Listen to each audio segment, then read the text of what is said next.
Good afternoon, everybody. Uneducated Economist here. So I'm drinking from my Monanco 64 coffee cup and the Fed, right? The home of economics or alternative economics and contrarian views. I love Monanco 64. He has a great YouTube channel.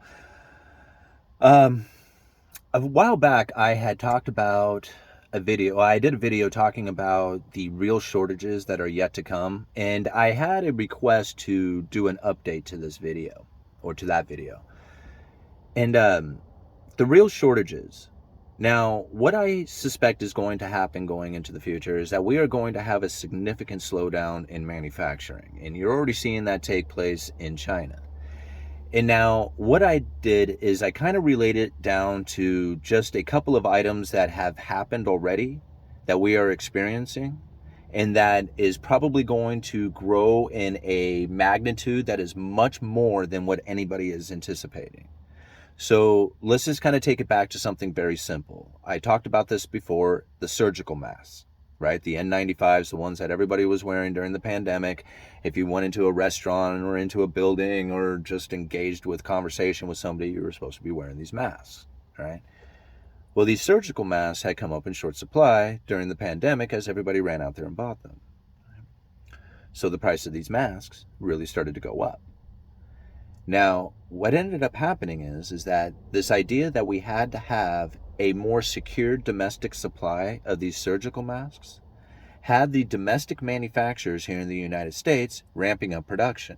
Not only do they have the added profit from the elevated price that everybody was paying for these masks, there was a lot of demand for them because the shipment come from China had pretty much come to a halt.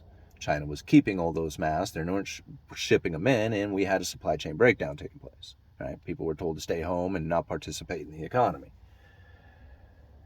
So this gave the domestic manufacturers a nice little area to be in to expand their operation in order to take advantage of those high prices and the huge demand that was taking place.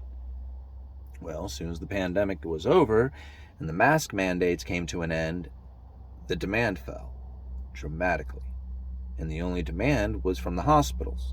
And the hospitals are going to be buying the surgical masks from the cheapest place they can get them, China. So the domestic manufacturers of these masks are now sitting in a position in which they have expanded their operations in order to fulfill the demand that was kind of false. I mean, it was really a demand at the time, but it wasn't a demand that was going to be sustainable. It was just during this pandemic and everybody was going through these masks, just, going through a lot of them. So there was a huge demand for them. So now that that's gone and these domestic mask manufacturers are trying to figure out what it is they're going to do. They're going to end up going bankrupt if they cannot either one, get subsidized from the government, or two, put tariffs on these masks so that they can compete with the foreign production that's coming in. Ultimately, they're going to fail. That's what's going to happen. So if you can imagine that taking place throughout all kinds of items throughout the economy. And it's not just the items that are competing with foreign manufacturing. Take a look at the video that I leave down in the description for you guys. It's talking about an apple farmer. And now you think about these apple farmers, this is a pretty interesting kind of case because there's a lot of farming that has gone automated, where it's just machinery that's out there doing the whole job. But when it comes to apple harvesting, there's really not a good way of having machinery pick these apples. They really have to be done by hand in order to keep these apples in a condition in which that people would buy them, right? You don't want them all bruised up from being, handled or mishandled, I guess I should say. So the demand for labor is huge within these apple orchards during harvest season. And they are sitting in a position in which that the labor is very difficult to find. And the migrant labor, the ones that they bring in from, say, Mexico, has become more expensive as they are increasing the price that these individuals are making as well. And this is set, from what I understand, and they have no control over it. So not only is there a lack of available labor, but the cost of it going up is making it very difficult on these apple orchards. Now, the gentleman who they were interviewing had said it just perfectly. Right? This is the case for just about everything out there. It's not just apples, but anything can be said for this. If there is not a profit that can make a decent living plus the retirement, And why would you do it? Simple answer, you won't. So where are these apple orchards going to find the next generation of farmers to continue on the operations if the profit is not there because of the conditions of the environment in which they are operating in? And so this is going to happen where apples are going to come in short supply. And what happens to the price of apples? They begin to go up. I'm already experiencing this. I went down after I read this article. It had dawned on me that I had paid a lot for an apple one time. I didn't even mean to. I went down to, I didn't even look at the price, right? I wasn't looking at the price per pound or anything. I was just looking around to see what a good apple. I thought, hey, that's a good one right there. I went, rang it through, and I was like, paid, I don't know, it was like $4.50 for this apple. And I'm like, like $4 for this apple? I mean, are you kidding me? And I went back and looked, and of course I had picked the most expensive one per pound, not looking at price, just looking at, at the apple itself.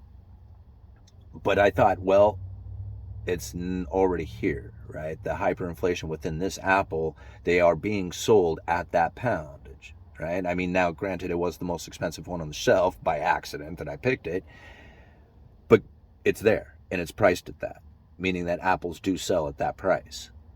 So now I think about like what's going to happen with these apple orchards. If they cannot, losing my little cover there.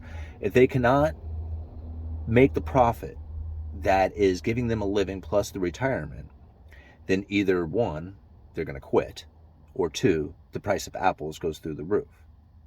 So now what I have a feeling is that as people are anticipating that they're going to be tightening up their belt, they are going to go to the cheapest apples they can possibly buy.